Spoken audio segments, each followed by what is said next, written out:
Alhamdulillah. Salatu wassalamu ala Rasulillah. La haula wa la quwwata illa billah. Ada pertanyaan? Bagaimana dengan susunan surat-surat dari 1 sampai 114? Apakah atas susunan Utsman atau Rasulullah alaihi salatu wassalam? Nah, ini yang khilaf pada ulama. Karena Nabi pernah membaca surat Al-Baqarah, kemudian An-Nisa, kemudian mundur Ali Imran. Berarti 2, 4, 3, bukan 2, 3, 4, 5, 6. Nah, dari sini berselisih ya. Apakah itu dari Nabi atau kesepakatan sahabat? Ketika kesepakatan sahabat kan sudah cukup. Sudah cukup. Dan sampai hari ini tidak ada yang mempermasalahkan bahwa surat pertama adalah Al-Fatihah, kemudian Al-Baqarah, kemudian Ali Imran, kemudian An-Nisa, kemudian Al-Maidah, kemudian Al-An'am, kemudian Al-A'raf, terus sampai terakhir An-Nas. Para sahabat bersepakat itu memang kesepakatan mereka dan itu sudah cukup, atau atas petunjuk Nabi alaihi salatu wassalam. Nah, ini yang khilaf bainal ulama. Sekali lagi, seandainya tanpa petunjuk dari Nabi, kok para sahabat sepakat, selesai, cukup, nggak ada masalah. Dan itu banyak, artinya bukan 1-2 ya. Ya misalnya seperti tadi, membakar 6 mushaf, 6 huruf, 6 dialek. Ini kan tidak ada perintah dari Nabi alaihi salatu wassalam, tidak ada isyarat dari Nabi alaihi salatu wassalam. Tapi karena para sahabat sepakat, ya sudah selesai. Apalagi berjamaah salat tarawih setiap malam di bulan Ramadan. Ini tidak pernah dicontohkan oleh Nabi sallallahu alaihi wasallam. Juga tidak ada isyarat. Nanti kalau aku meninggal, berjamaahlah kalian salat tarawih setiap malam. Jangan ngikutin aku cuma 2 malam, 3 malam. Nggak ada ucapan seperti itu. Tapi karena para sahabat sepakat, cukup. Tidak mungkin para sahabat bersepakat dalam kesalahan. Begitu pula ketika para sahabat sepakat mencukur jenggot segenggam. Walaupun tidak ada riwayat bahwa Nabi mengatakan cukurlah jenggot kalian setelah segenggam, atau ucapan Aisyah atau Abu Hurairah, aku melihat Nabi memotong jenggotnya segenggam, nggak ada. Tapi ketika para sahabat sepakat, minimal diwakili oleh 3 sahabat besar, Ibnu Umar, Ibnu Abbas, Abu Hurairah, maka sudah bisa dikatakan bahwa ini kesepakatan para sahabat. Dan tentu para sahabat sepakat seperti itu karena tahu, bukan berani ngarang ya. Karena tahu bahwa Rasulullah mencukur jenggotnya setelah segenggam. Cuman para sahabat nggak bilang-bilang, tapi langsung praktek gitu. Paham ya? Oleh karena itu pada satu ketika Syekh Albani berada dalam satu majelis, ada beberapa jamaah di situ, murid-muridnya jenggotnya panjang sampai menjuntai ke pusar ya, ke perut. Maka beliau meminta supaya dipotong segenggam. Ya. Nah, termasuk ketika Ali bin Abi Thalib minum sambil berdiri di hadapan para pasukan. Padahal waktu itu Ali bin Abi Thalib sedang duduk bersama para pasukan. Lalu beliau minta air, setelah air datang, beliau sengaja berdiri dan minum.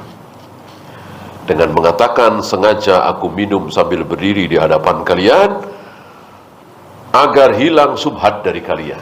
Berarti di zaman beliau, di zaman Ali bin Abi Thalib, sudah ada anggapan bahwa minum sambil berdiri itu haram, karena memang ada riwayat larangannya. La yasrobanna ahadukum qa'iman, janganlah salah seorang dari kalian minum sambil berdiri.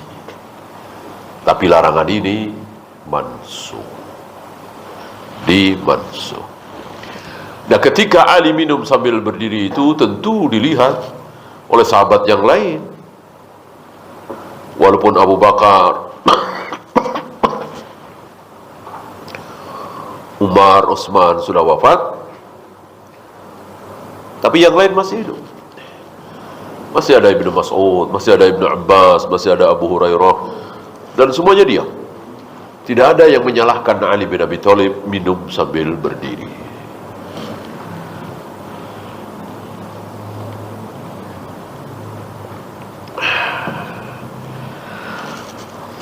Apa yang harus kita lakukan tentang boikot produk Yahudi? Ini kan hak kita ya. Misalnya antum nggak mau beli produk, ya terserah antum. Beli juga nggak haram. Apa iya membeli sesuatu itu menjadi haram?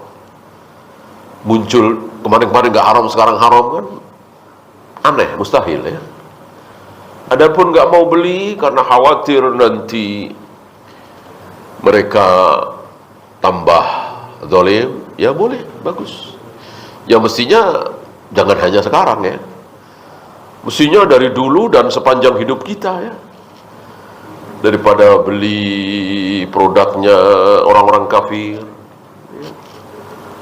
ya belilah sepatu Cibaduyut misalnya, ya kan? Tas-tas dari Garut misalnya, kan lebih bagus begitu. Dari dulu dan seterusnya, mestinya. Ketika kaum muslimin di negeri kita itu semangatnya seperti itu, insya Allah ekonomi Indonesia akan semakin bagus. Jangan hanya sekarang, seterusnya.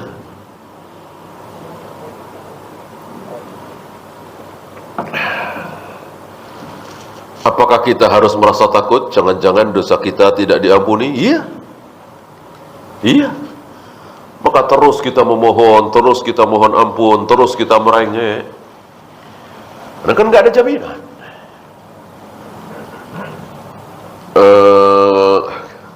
Kalau Ka'ab bin Malik kan sudah ada jaminan tuh, turun ayat.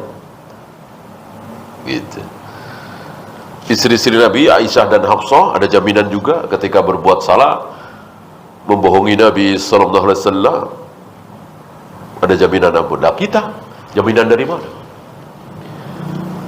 Maka bagaimana kita memastikan pasti diampuni karena Allah Maha Pengampun? Lalu cukup sekali minta ampun? Nah, jangan. Terus merengek, terus memohon, terus minta ampun.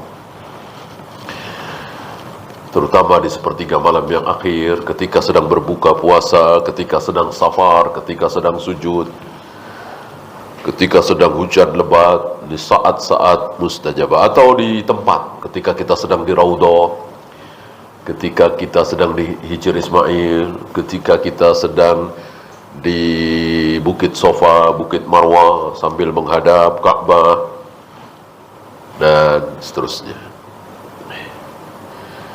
Bolehkah kita meruqyah diri kita sendiri? Boleh, bahkan lebih baik daripada minta. Orang yang minta diruqyah beresiko. Apa resikonya? Masih ingat?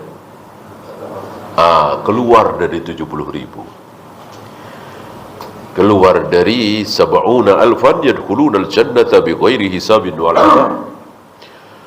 70.000 kaum muslimin yang akan masuk surga tanpa hisab, tanpa azab.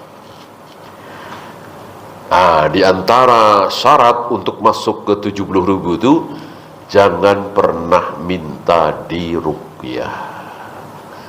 Maka jangan minta. Ruqyah aja sendiri. Kecuali tanpa minta, kalau ada yang ruqyah enggak masalah. Meruqyah tidak masalah. Diruqyah juga enggak masalah. Yang masalah apa tadi? Minta diruqyah. Walaupun tidak dosa, tapi kan sayang. Mestinya kita ada harapan di 70.000 kaum muslimin yang akan masuk surga tanpa hisab, tanpa azab. Akhirnya nggak ada harapan. Bolehkah membuang kertas yang ada tulisan terjemahan Latin Al-Quran ke tempat sampah? Kalau terjemahan mungkin ya, tapi lebih baik tetap dibakar, menjadi abu dan hilang, kan?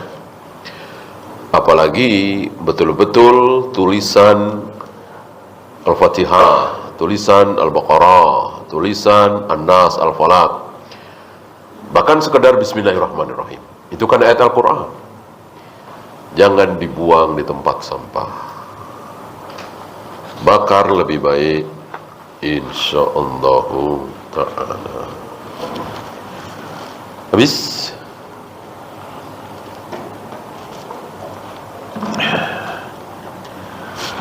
Kalau habis kita akhiri.